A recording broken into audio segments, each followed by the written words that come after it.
6월절 준비와 성찬 예식, 6월절 준비와 성찬 예식이라는 제목으로 하나님의 말씀 증거하겠습니다. 오늘 본문의 말씀은 우리 예수님께서 성찬 예식을 제정하시는 그런 장면의 말씀이라고 하겠습니다. 우리 마태복음 26장, 마가복음 14장 그렇게 동일한 병행 구절의 말씀이 나오는데요. 우리 예수님께서 실제로 이 땅에 친히 예식으로 보여주신 그 성례가 두 가지예요. 두 가지. 오늘 본문의 이 성찬 예식은 구약 성경에 그러니까 6월절이 그 진리의 연속성을 따라서 점진적으로 발전돼서 성찬 예식이 된 것입니다. 구약의 6월절이요. 그리고 구약의 할례라는 제도가 또한 점진적으로 진리가 점점 발전돼서 신약 시대의 세례가 된 것입니다. 그러니까 우리 성경에서 인정되는 유일한 성례는 두 가지예요. 우리 천주교에서는 흔히 칠성례라고 그래가지고 성례를 더 두고 있지만 성경에서 우리 예수님이 세례를 받으심으로 할례를 이으셨고 물론 할례도 받으셨죠. 그리고 6월절의 그 영속적인 규례를 바로 오늘 본문의 성찬 예식을 제정하심으로 6월절 만찬이 마지막 최후의 그 만찬으로 성례가 되도록 그렇게 이어주신 것을 말씀해 주고 계십니다. 그래서 오늘 본문은 6월절도 준비하면서 그리고 마지막 예수님의 최후의 만찬, 이제 요 식사를 하시고 이제 겟세마네 동산에 가셔서 기도하시다가 잡히시는 거예요. 그렇기 때문에 이것이 마지막 만찬이고 이 6월절을 먹기를 원하셨다. 그 의미는 이제 예수님께서 십자가의 구속 죽으심을 이루시고 부활하심으로 말미암아 6월절 양 되시는 우리 예수님의 그 대속의 피 흘리심과 죽으심이 이루어질 것을 앞두시는 그 마지막 만찬, 그리고 그 만찬은 6월절의 영속적 규례가 이제 진짜 완성되는 아주 중요한 그 과정 중에 아주 핵심이 되는 부분이기 때문에 우리 예수님이 이 일을 6월절 만찬을 드시며 떡을 떼어 나누어 주시고 잔을 나누시기를 원하시는 이 마지막 최후의 만찬을 그렇게 바라셨던 것입니다. 그러니까 우리 예수님은 사실 공생의 사역 시작하시면서 이때를 계속해서 생각하시면서 오신 거예요. 그러니까 오늘 본문의 말씀은 우리 신앙생활에 아주 중요한 말씀이라고 할 수 있겠습니다. 사실 성경 전체가 중요하지 않은 말씀이 없는데요. 기독교의 핵심적인 신앙생활이 바로 이거예요. 이거. 그러니까 예수님의 내가 너희를 위하여 흘리는 피다. 내 잔을 받으라. 너희를 위하여 뜯기고 찢긴 내 몸이다. 내 몸을 서로 나누라. 그렇게 말씀하셨잖아요. 예수님의 살과 피를 먹고 마시는 것, 여러분 이것이 신앙생활 전부예요. 이게 우리의 신앙생활은 예수님의 살과 피를 먹고 마시는 거예요. 예수님의 살과 피를 우리가 뭐 직접 식인종도 아닌데 먹지 않잖아요. 영적인 의미가 있는 것입니다. 여러분 요한복음 6장에서 예수님의 살과 피를 먹고 마시는 것 아주 많이 말씀드렸어요. 살과 피를 먹는 게 무슨 의미라고요? 첫 번째는 예수님의 구속사역을 제대로 온전히 믿는 것이다. 믿는 것이 살과 피를 먹고 마시는 거예요. 또 두 번째는요. 그분 안에서 사는 것이다. 네. 거기 요한복음 6장에 다 나와요. 그게. 그리고 세 번째는요. 그분으로 인하여 사는 것이다. 이 세 가지가 먹고 마시는 것으로 아주 명확하게 그냥 딱 붙어 있어요. 네. 그러니까 살과 피를 먹는 것은 그 세 가지 의미예요. 온전히 믿는 것, 그분 안에서 사는 것, 그리고 그분으로 인하여 사는 것. 이것이 그분의 살과 피를 먹고 마시는 것이다. 근데 살과 피를 먹고 마시는 것이다 해서 그 두 번째 의미, 그러니까 안에서 사는 것. 그래 예수님 안에서 사는 것이 이거 결코 추상적인 것이 아니라 아주 구체적인 거예요. 예수님 안에서 사는 것은 아까 살과 피를 먹고 마시는 것이니까 내나 예수님 안에서 사는 것이 우리 요한일서 공부하고 있었으니까 요한일서의 3장, 4장, 5장에 의하면 어떤 게 예수님 안에 거하는 거라고요? 예수님의 계명을 지키는 거. 예수님은 계명을 지키는 것이 예수님 안에 있는 것이다. 그러니까 결론적으로는 살과 피를 먹는 것은 예수님을 온전히 믿는 것, 그분 안에서 사는 것, 그분으로 인하여 사는 것, 그리고 계명을 지켜나가는 것. 그것이 살과 피를 먹는 거예요. 여러분 이게 신앙생활의 핵심 요체예요. 이 일이 가능하면 이 일을 하면서 구원이 이루어지고 또 주님이 우리에게 명령하신 바 서로 사랑하라는 예수 그리스도의 이름을 온전히 제대로 믿으라는 그리고 제대로 믿은 자가 사랑의 계명을 순종하니 구령의 열정을 가지고 영혼 살리는 일에 마음을 쓰고 주님을 높이는 일에 또 주님의 몸된 교회와 또 성도들을 섬겨 나가는 일에 모든 시간과 물질과 인생을 드리게 되는 거예요. 그러니까 그게 살과 피를 먹고 마시는 생활이며 그것이 믿음 생활인 것이죠. 네, 그 일을 이제 완벽하게 하게 하시기 위해서 실물 교훈을 제정하신 거. 이게 실물 교훈이에요.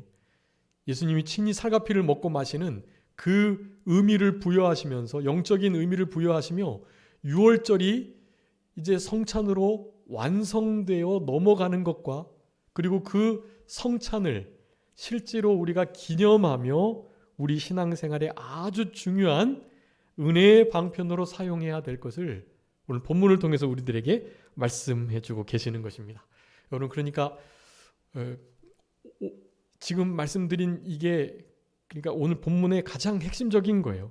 그러니까 우리는 예수님의 지금 이 성찬 자리에 이 마지막 최후의 만찬 자리에 6월절을 준비하는 이 자리에 우리는 함께 된 한몸된 지체인 거고요. 우리는 이 생활을 우리 교회에서 뭐 분기에 뭐 반기에 한 번씩 하는 실제 그 성찬 예식, 그 성찬 예식을 거행할 때만이 아니고요. 성찬 예식을 거행할 그때는 진짜 적어도 한 두어 주간 아주 가끈히 행하고 진짜 전에 지었던 죄를 철저하게 끊으려고 힘쓰고 주님 앞에 좀 더욱더 성결하게 그러니까 거룩하고 깨끗하게 살아가려고 노력하고 이런 삶이 이어진 다음에 실제로 성찬 예식에 참여하는 그 과정을 통해서 더욱더 신앙이 견고해지고 그리고 실제로 죄가 좀 끊어지고 그런 역사들이 그런 실제적 성찬 예식을 통해서 나타나게 되는 것이고요. 그런 일이 계속되려면 영적인 살과 피를 먹고 마시는 생활, 그 일을 잘 하셔야 되는 거예요. 그분을 온전히 신뢰하여 믿는 거, 그분 안에서 그의 계명을 지켜나가며 살아가는 거. 그러니까 무슨 일을 하든지 그분이 원인이 돼서 그분 때문에 그분으로 인하여 그분으로 말미암아 그분을 위하여 그렇게 그분으로 인해서 생활하는 거예요. 그분이 빠지면 우리는 시체인 거죠. 아무것도 아닌 거예요. 그분이 없으면 아무것도 아닌 거예요. 붕어빵에 안고가 없는 거나 마찬가지. 우리는 우리의 생각과 말과 행동이 우리의 모든 동기와 원인이 다 그분 때문이어야만 해요. 우리가 하는 모든 일은 그분 때문에 그분으로 인하여 해야 되는 것이라는 사실을 기억하면서 살아가는 것. 여러분 그게 신앙생활이고 그 예수님의 살과 피를 먹고 마시는 것이고 예수님이 이렇게 위대한 성찬 예식을 제정하셨던 이 성찬 제정의 이 장면 속에 우리가 영적으로 참여하는 정말 중요한 의미가 있는 그런 신앙의 모습이다라고 할 수가 있겠습니다. 여기 본문에는 이제 뒤에 읽자는 24절부터 우리 베드로가 부인할 것, 그리고 또 사실 가룟 유다가 떠나는 장면도, 원래 유다가 배반하는 장면도 이렇게 있는 거거든요. 유다는 이 성찬 예식에 참여를 못했습니다. 그냥 첫 만찬의 시작인, 원래 여기 본문에 이제 예수님께서 잔을 먼저 가지셨어요. 원래는 떡을 떼고 다음에 잔이 돌려줘야 되거든요. 근데 여기 지금 잔이 먼저 나오거든요. 근데 그 잔은 흔히 유월절이 시작될 때 그 유월절의 행사 제일 주체자가 원래 잔을 들어서 그 유월절이 시작됨을 선포하는 그런 형식을 띠는 게 있어요. 그 잔을 사실은 먼저 든 거고, 그리고 그때 이 성찬 예식이 아닌 그냥 일반적인 애찬의 형식으로 먼저 떡을 나누는 그런 일이 있었는데요. 그 일에 우리 가룟 유다가 살짝 참여하고 그 떡을 받음과 동시에 사탄이 그 심령 속에 온전히 역사가 돼서 그 자리를 떠나게 되었던 거예요. 그래서 실제로는 성찬에 참여하지는 못했고, 그래서 교회법으로 원래 성찬에 참여할 수 있는 자들은 딱 정해져 있습니다. 그러니까 적어도 세례 받은 성도들 이상이 성찬에 참여할 수 있어요. 성찬에 온전히 참여하게 되기 위해서는 진짜로 성찬을 받을 만한 준비를 하고 받는 것이 아주 복된 일이고요. 그것을 사도 바울이 고린도서를 쓰면서 고린도 교회 성도들에게 강력하게 말한 바예요. 죄를 회개함 없이 하나님 앞에 자기를 돌아보고 반성하고 회개하는, 회개 합당한 열매를 맺히는 삶이 없이 형식적으로 이거 기념하라고 해서 그냥 만날 때마다 성찬 예식하면서 먹고 마시는 이 일에 가담하지 마라. 그것은 무엇을 먹고 마시는 거다? 죄를 먹고 마시는 거다. 그런 것을 잘못할 때는 하나님께서 질병에 걸리게 하셔가지고 죽이게도 하신다. 아주 강력하게 말씀하시는 거예요. 매너리즘에 빠져가지고 성찬 예식이 아무런 의미가 없이 그냥 형식적으로 말이죠. 여러분, 우리가 드려지는 이 예배가 매주 드리는 예배라 너무 형식적으로 드려지기가 쉬운데요. 여러분, 결코 그러셔서는 안 돼요. 그 일을 이제 책임자인 제가, 담임 목회자가, 모든 성도님들이 함께 그 예배에 한몸된 지체로 하나님 받으시는 귀한 성찬 예배가 될 수 있도록 그렇게 기도하고 마음을 쓰면서 하는 게 아주 중요하죠. 그런데 제가 마음을 쓰는 것처럼 우리 성도님들께서도, 물론 저는 전임 사역을 하고 있긴 하지만 우리 성도님들은 일반적인 이 땅에서 세속과 함께, 세속의 파고에 함께 출렁이는 그런 삶의 현장 속에서 사실은 평신도 성직자, 평신도 예배자가 되셔야 될, 평신도 목회자가 되셔야 되는 거예요. 그러니까 그것을 흔히 만인 제사상이라고 하는데, 우리는 예수님을 믿는 그 순간 다 왕 같은 제사장들이에요. 거룩한 나라 하나님의 백성이란 말이에요. 그리고 우리는 저만 제사장이 아니고요. 우리 성도님 한 사람 한 사람이 다 왕 같은 제사장들이세요. 그래서 제사장 사역을 잘 감당하셔야만 합니다. 그러니까 그냥 늘 드리던 예배인 것처럼 드리지 마시고, 사실 이 예배가 오늘 나의 마지막 예배인 것처럼, 더 이상 기회가 없다. 이것이 진짜 마지막이다. 하나님께서 당장이라도 우리를 부르실 수도 있고요. 이번 주 안에 우리를 거두어 가실 수 있어요. 오는 것은 순서가 있어도 가는 것은 순서가 없어요. 주님이 언제 부르실지 몰라요.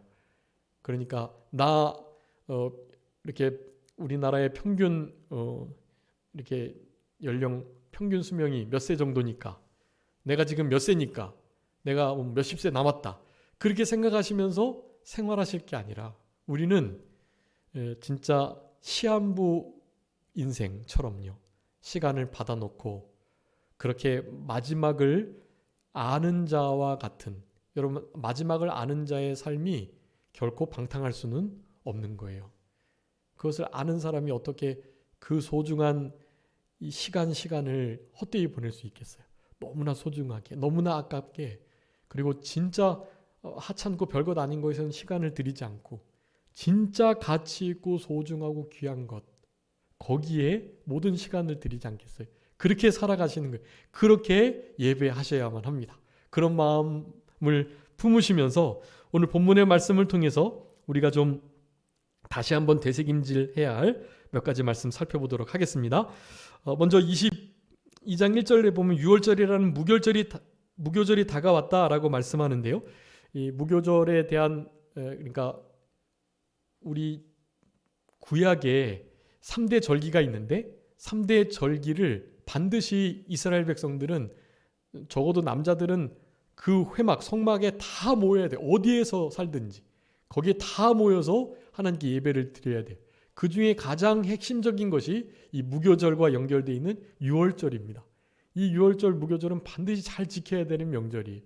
그 이외에 이제 초막절, 칠칠절, 초실절, 그러니까 이라고 일컬어지는, 그리고 장막절, 수장절이라고 일컬어지는 이런 절기들을 따라서 모여야만 했어요. 그런데 여러분, 그런 절기를 두고 모일 때요, 사실 이스라엘 백성들이 성막이 이를테면 실로에 있거나 어디 가나안 땅 나눠가지고 여러 지파들이 이렇게 막 전국적으로 분포되어 있다가 특별히 예루살렘 그 지역으로 모든 이들이 다 모여야 할 때는 말이죠. 실제로 진짜 최소한의 경비만 두고 전 남자들이 다 몰려와야 된단 말이에요. 그래서 제대로 된 유월절을 지키는 경우가 거의 없었어요. 예. 그렇게 방비한다고 남겨두기도 하고 막 그랬단 말이에요. 그런데 이를테면 다윗 왕 솔로몬 왕 때, 그리고 요시야 왕 때, 히스기야 왕 때, 여러분 이때 진짜 전무후무한 유월절을 지키는 역사들이 있었어요. 근데 그럴 때 하나님의 사람이었던 그 지극히 선한 왕들이요, 하나님의 말씀을 의지해서 그 절기를 제대로 지킬 수 있었던 거예요. 여러분, 말씀을 의지해서 지켜야 제대로 지킬 수 있습니다. 여러분, 출애굽기 12장에 반드시 모여야 할 3대 절기, 반드시 모여야 되는데 그런 절기들을 내가 잘 지킬 수 있게 해주겠다. 그러니까 그 일로 인해서 전국에 있는 남자들이 다 모여가지고 회막 앞에서 유월절 절기를 지킬 때 내가 너희들의 나라를, 국경을 내가 지켜 보호해서 다른 나라들이 너희들의 나라를 엿보지 못하도록 내가 막아주겠다. 그 말씀을 믿고 진짜 아주 온전하게 유월절을 지킨 이들이 몇 번 있었던 거예요. 그것 이외에는 그 말씀을 믿지 못해서 그래도 이거는 좀 방비는 해야지 하는 마음으로 제대로 다 못 지킨 거예요.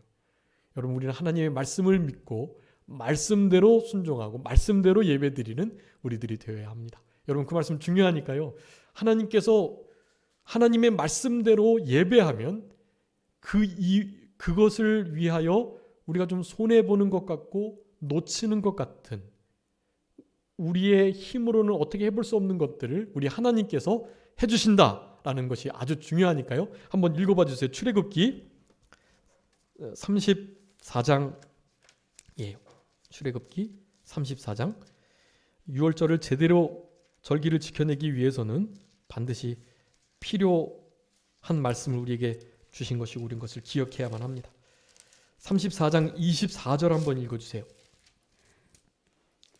내가 이방 나라들을 내 앞에서 쫓아내고 내 지경을 넓히리니 내가 매년 3번씩 여호와 내 하나님을 뵈려고 올 때에 아무도 내 땅을 탐내지 못하리라. 아멘. 여러분, 출애굽기 34장 24절을 꼭 기억하세요.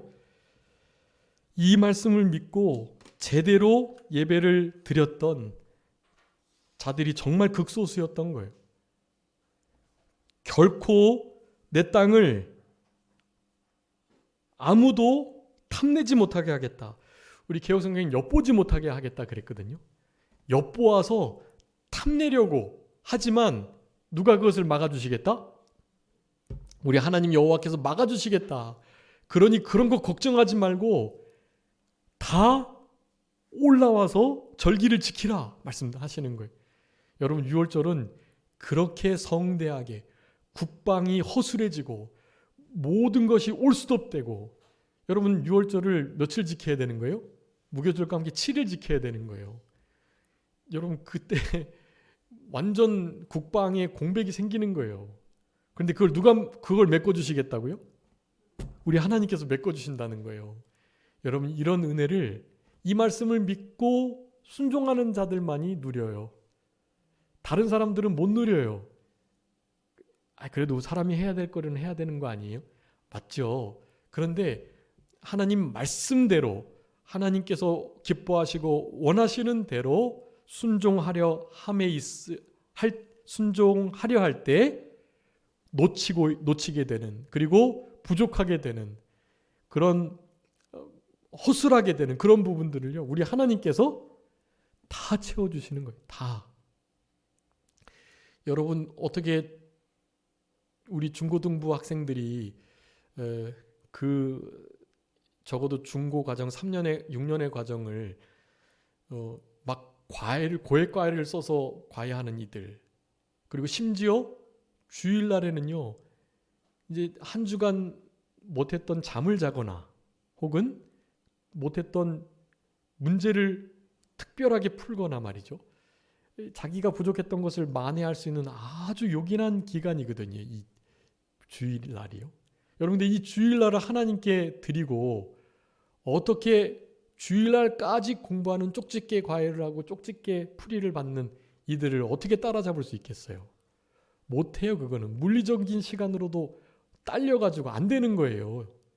그런데도 하나님의 날을 하나님께 드리면은요, 중고등부 학생들이 주일날 공부를 안 하고 하나님께 주일을 제대로 지키면은요, 여러분 그 주일이라는 24시간의 시간을 하나님께서 메꿔 주실까요? 안 메꿔 주실까요?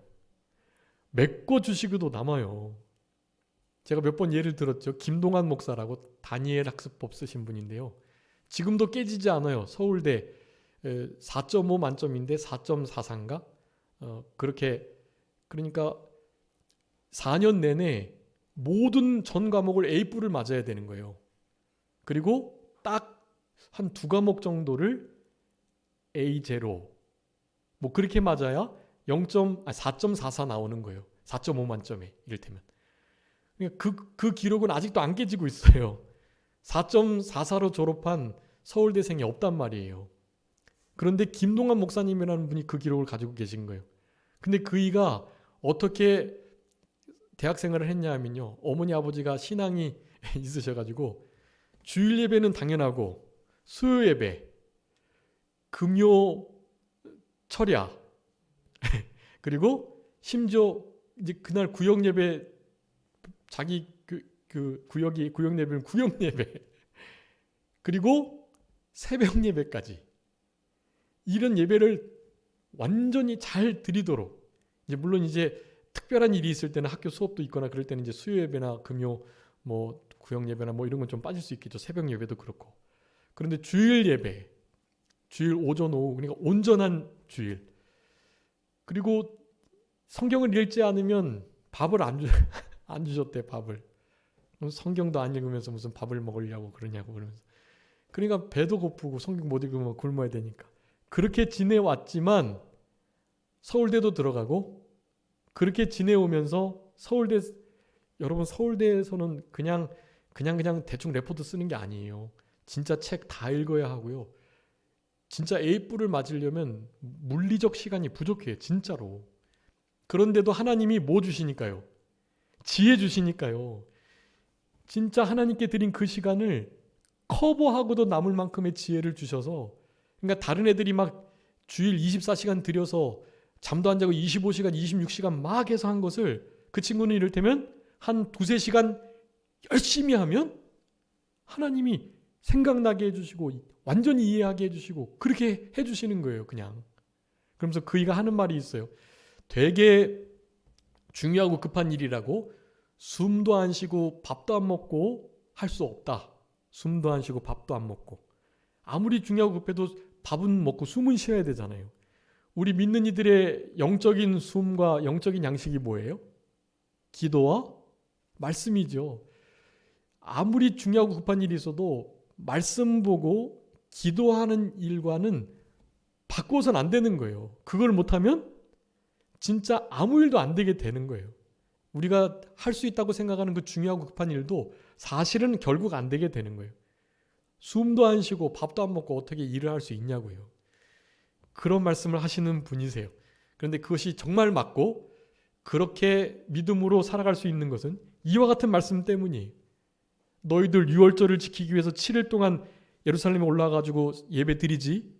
그러면 너희들 지경에 있는 국경 지대에 호시탐탐 노리는 아말렉, 바벨론, 아수르, 암몬, 모압, 에돔 이런 이들이 이집트 항상 노리고 있는데 그 국경을 누가 지켜주겠다? 내가 지켜주겠다. 쳐들어오지 못하는 게 아니라 아예 그냥 엿보지도 염탐도 못하게 해주겠다. 넘어올 생각도 못하게 해주시겠다 하신 거예요. 여러분 이런 말씀들을 믿으시고 우리의 삶을 주님께 전적 의뢰하시는, 절대 의존하시고 전적 신뢰하시는 그런 우리들의 삶이 되셔야 되겠습니다. 여러분 그런 삶이 바탕이 돼야, 그런 믿음을, 그런 말씀을 믿는 신앙이 돼야 하나님 앞에 제대로 된 유월절, 제대로 된 성찬 예식이 드려질 수 있는 거예요. 우리의 모든 예배가 마지막 예배, 하나님이 기뻐 받으시는 최고, 최상의 예배. 여러분의 신앙의 전성기는 언제입니까?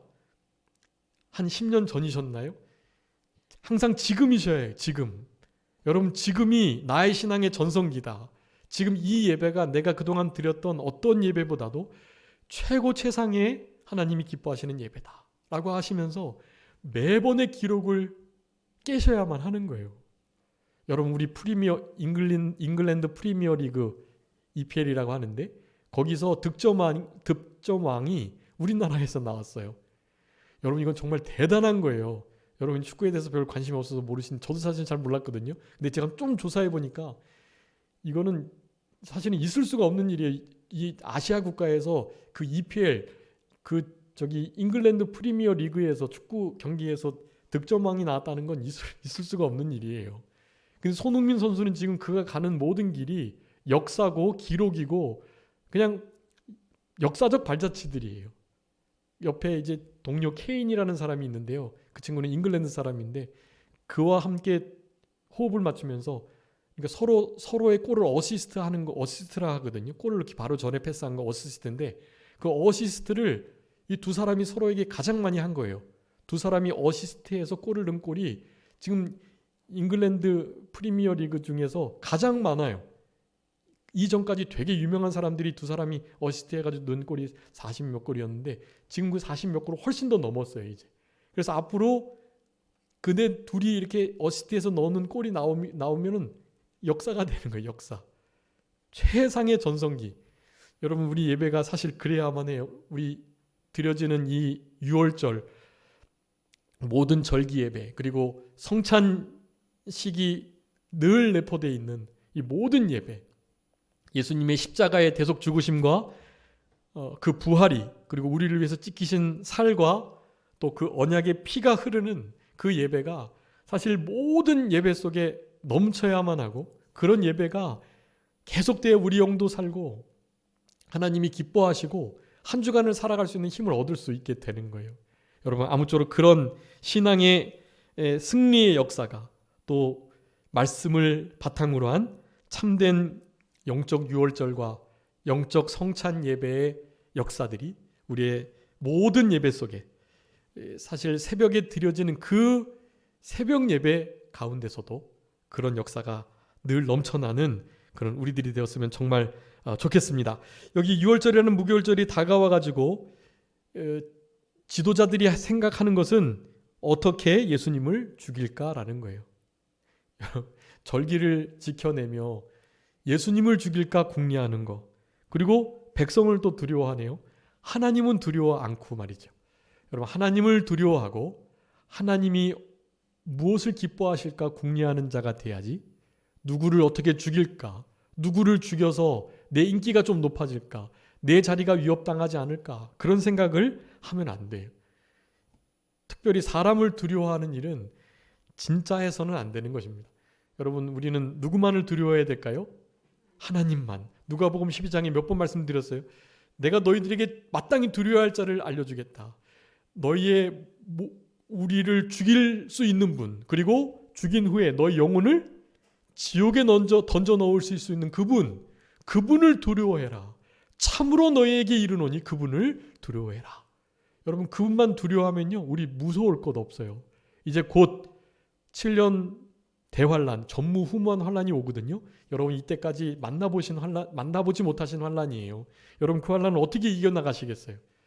하나님을 두려워하는 신앙으로, 우리의 목숨은 이미 천국에 있다는 부활 신앙으로, 그 아주 살기당당한 사탄 마귀의 공격을, 위협을 이겨낼 수 있어요.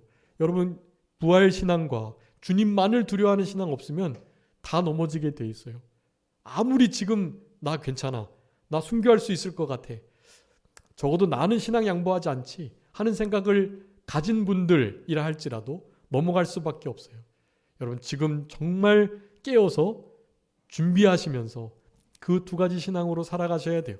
주님을 가장 두려워하는 신앙, 그리고 주님께 모든 것을 맡기고 부활, 영생의 생명을 가지시고 우리의 일상적인 삶을 실제적으로 살아가셔야만 하는 것이, 잠언 29장 25절에 말씀합니다. 사람을 두려워하면 올무에 걸리게 된다.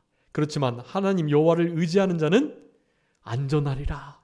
여러분, 우리의 참된 안정감은, 우리의 유일한 피난처는 우리 여호와 하나님 뿐이시라는 것을 분명히 기억하셔야 되겠습니다.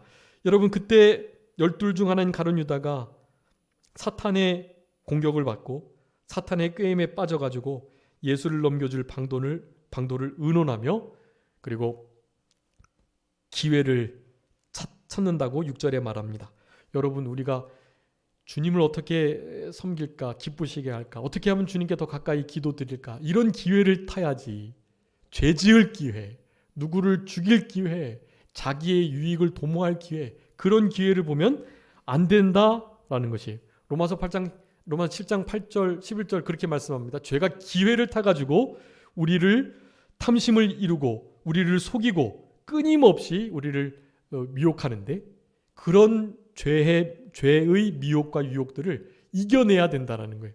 어떻게 이길까요? 미혹당하고 유혹당하는 그 부패성은 이미 십자가에 못 박혔다, 죽었다라고 믿는 거예요. 로마서 6장에서 그것을 말하는 거예요. 우리의 정과 욕심이 십자가에 이미 못 박혔기 때문에, 갈라디아서 5장 24절처럼 우리는 이미 죽은 자예요. 우리 옛사람은 예수님과 십자가에 함께 못 박혀 죽은 거예요. 우리는. 그래서 사탄 마귀가 아무리 유혹해도 유혹당할 주체자가 없어요. 죽은 거예요. 우리는. 우리가 십자가에 죽었다라는 사실을 믿고, 또한 슬금슬금 유혹에 넘어가려고 하는 육신의 부패성이 되살아나는 듯한 마음이 들 때, 여러분, 그럴 때는 어떻게 해야 될까요? 고린도후서 4장 10절 말씀이에요. 내가 예수님을 죽였다. 그러니까 내가 예수님과 함께 죽었다는 것을 믿는 정도로 안 될 때는요, 더 심각한 교훈을 생각하셔야 돼요. 내가 어떻게 했다? 예수님을 죽였다. 내가 예수 죽였다. 내가 예수님을 죽인 살인자다 라는 생각을 하라는 거예요. 고린도서 4장 10절의 말씀이에요. 여러분, 그렇게 되면 4장 11절에 내가 예수 죽인 것을 몸에 짊어질 때 나의 삶 속에 예수 그리스도의 생명이 나타나게 된다. 그렇게 말씀하는 거예요. 예수 그리스도의 생명이 나타나야 사탄 마귀를 이길 수 있는 거거든요. 그러니까 그런 영적인 원리를 가지시고, 나는 죽었다. 그것도 잘 안 될 때는 내가 예수님 죽였다. 나 살인자다. 내가 예수 죽인 이 못된 자가 다시 예수님을 죽이려고 한다. 그런 마음을 가지시고 그 죄에 대한 미혹을, 죄를 즐기고자 하는 마음을 철저히 원통히 여기시고 애통히 여기시고 막 정말 혐오스럽게 여기세요. 혐오스럽게. 그 죄에 넘어가는 자기 자신, 그 죄에 미혹당하는, 죄에 갈등하는 이런 것을 여러분 혐오스럽게 생각하셔야 돼요. 정말 가증히 여기고 진짜 애통히 여기고 원통하는 마음을 가지시고 하나님께 기도하셔야 돼요. 악에서 나를 건져주시고 내가 그런 미혹에 넘어가지 못하도록 하나님 보호해 주세요.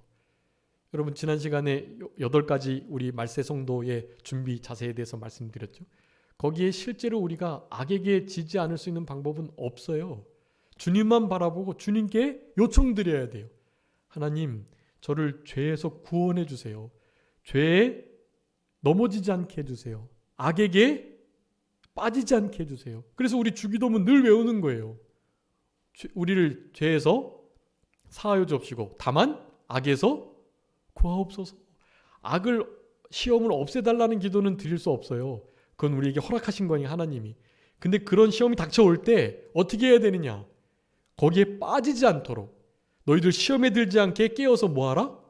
기도해라. 우리 예수님이 겟세마네 동산에까지 올라가셔가지고 제자들에게 하신 말씀들이 계속 졸며 자고 계속해서 예수님과 함께 기도할 생각 안 하고 있으니까요. 너희들 언제까지 자려고 하느냐? 제발 깨어서 시험에 들지 않게 기도해라.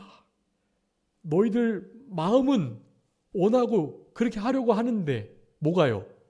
육신이 약해서 그 육신의 부패성이 계속 사탄에게 넘어가가지고 범죄하고 하나님의 마음을 아프게 하고 성령을 근심케 하고 성령님이 소멸되시고 이런 역사가 있는 것이다 라고 말씀하는 거예요. 여러분 우리들에게 있는 기회는 죄 짓지 않을 수 있는 기회이지 죄 지을 기회는 없다라고 생각하셔야 돼요.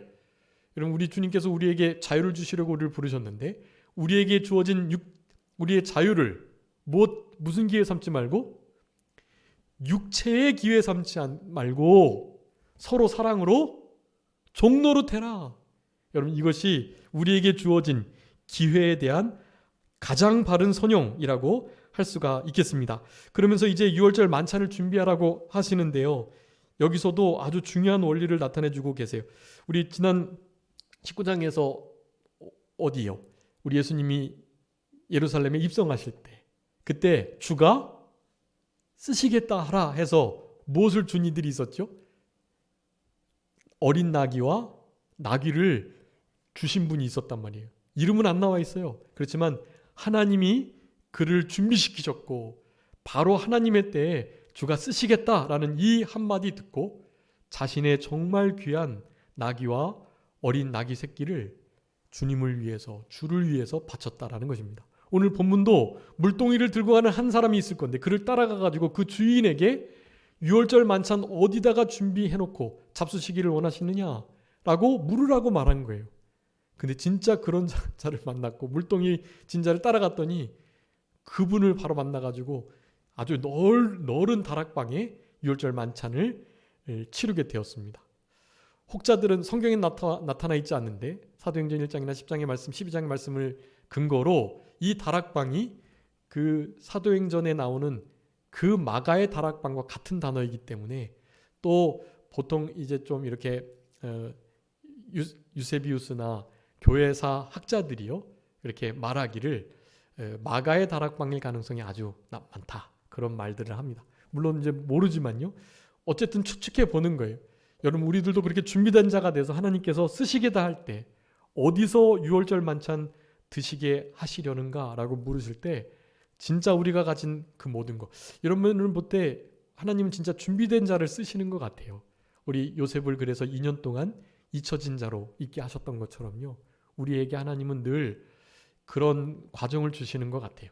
여러분 그런 과정을 인내로 잘 통과하면 우리 8가지 우리 말세 성도의 준비 자세도 그랬지만 인내로 영혼 구원을 얻는 거, 영혼을 얻는 거거든요. 여러분 인내가 약속된 귀한 것을 우리에게 허락해 주세요. 그러니까 인내하시면서 잘 참으시고 준비하시면서 주님께서 나중에 쓰시겠다 하실 때 모든 것을 잘 드릴 수 있는 우리들이 되어야 되겠습니다. 그래서 마지막 만찬 이 성찬에 대해서 이제 14절부터 말씀하시는데 여러분 우리 성찬 예식의 핵심은요.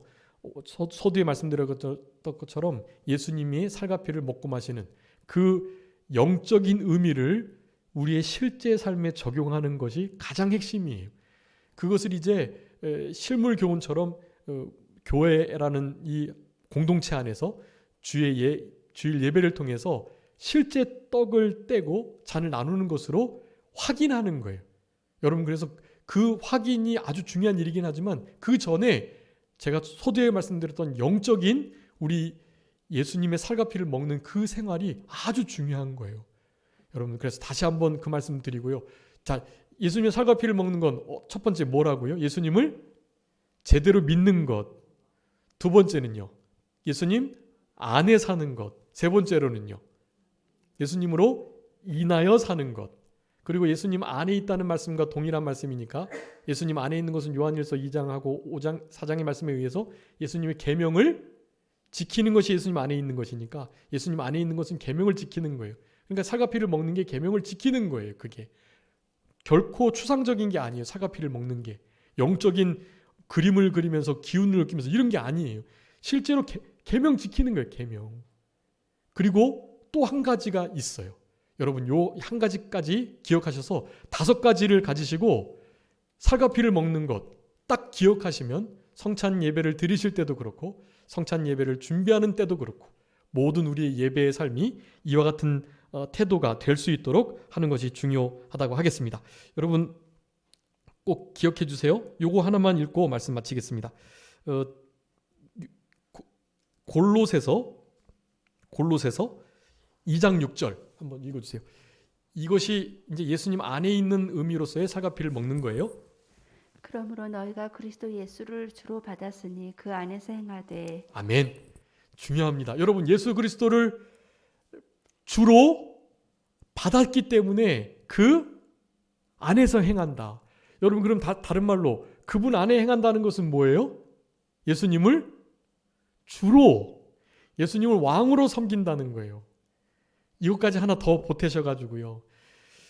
자, 살과 피를 먹는 것은 예수님을 제대로 믿는 것, 그리고 그분 안에서 사는 것, 그분으로 인하여 사는 것, 그리고 그분의 계명을 지켜나가는 것인데 그것이 그분 안에서 그분의 살과 피를 먹고 마시는 생활인데 이것을 포괄적으로요. 그러니까 한마디로 말하면 우리의 인생은, 우리의 삶은, 내 생각은, 내 마음은, 내 결정은 없는 거예요. 그저 누가요? 우리 예수님이 주인 되시는, 예수님이 나의 주가 되시는 일, 여러분 그 일을 모든 삶을 통해서 주님이 결정하시도록, 주님이라면 어떻게 하셨을까? 주님은 뭘 원하시나? 그런 것을 물으시면서 주님께 모든 권력을 이양하시고 주님께 모든 결정권을 드리고 주님이 나의 주 되시도록, 왕 되시도록, 그게 주님의 주권자적 삶인데요. 주권자, 우리 주님이 나의 주권자, 나를 다스리시는, 나를 마음대로 하시는 분이다. 그런 의미거든요. 예수님을 나의 주로, 왕으로 삼는 이 삶을 살아갈 때 여러분 이것이 주님 안에서의 삶이고 이것이 살과 피를 먹는 아주 중요한 핵심적인 삶이라는 것을 여러분 기억하시면서 여러분 남은 때 우리에게 허락하신 이 유월절, 이 성찬을 온전히 이루고 죽으시고 부활하신 우리 예수님을 늘 기념하며 그 예수님을 나의 주로, 나의 왕으로, 나의 모든 결정권자로 모시고 살아가시는 그런 우리들의 남은 복된 삶이 되셔야 되겠습니다. 자, 기도하겠습니다. 살아계신 우리 아버지 하나님 감사합니다. 우리들에게 유월절을 준비하라 하시며 마지막 최후의 만찬 유월절 성만찬을 제정하시는 이 위대하신 구속사역을 이루시면서 우리들에게 중요한 교훈을 허락해 주신 우리 아버지 하나님 진심으로 감사하옵고 감사합니다. 간절히 바라옵고 원하옵는 것은 우리 예수님의 살과 피를 우리를 위하여 흘리신 그 언약의 피와 우리를 위해서 찢기신 그 살을 날마다 먹고 마시는 이 복된 삶은 다름이 아니라 우리 주 예수 그리스도를 온전히 신뢰하고 제대로 믿는 것과 그분 안에서 살아가는 것, 그분이 우리에게 명령하신 예수님의 이름을 믿고 서로 사랑하라는 이 계명을 지켜나가면서 우리의 삶 속에 실제로 주님만이 모든 우리의 삶의 원동력, 제1원인, 그분으로 인하여 그분 때문에 삶을 살아가는 이 일이 예수님의 살과 피를 먹는 것이라고 분명히 말씀하여 주셨사오니 이와 같은 삶을 우리의 일상적인 평범한 삶 가운데 이루어 드릴 수 있는 우리 모두가 되게 해 주시옵소서. 그와 같은 삶이 가능케 되기 위해서는 우리 예수님이 우리의 삶에, 생각에, 마음에, 우리 행동의 주가 되심을 인정하면서 우리 주님을 왕으로 모시고 사는 삶이라는 것을 분명히 기억하고 우리 주님의 은혜를 잊지 않고 망각하지 않고 늘 기억하면서 우리 주님과 동행하고 우리 주님이 왕 되시는 삶을 남은 때에 온전히 살아갈 수 있는 우리 모두가 되게 해 주시옵소서. 모든 것 주님께 맡기옵고 살아계신 예수 그리스도의 이름으로 기도 올리옵나이다. 아멘.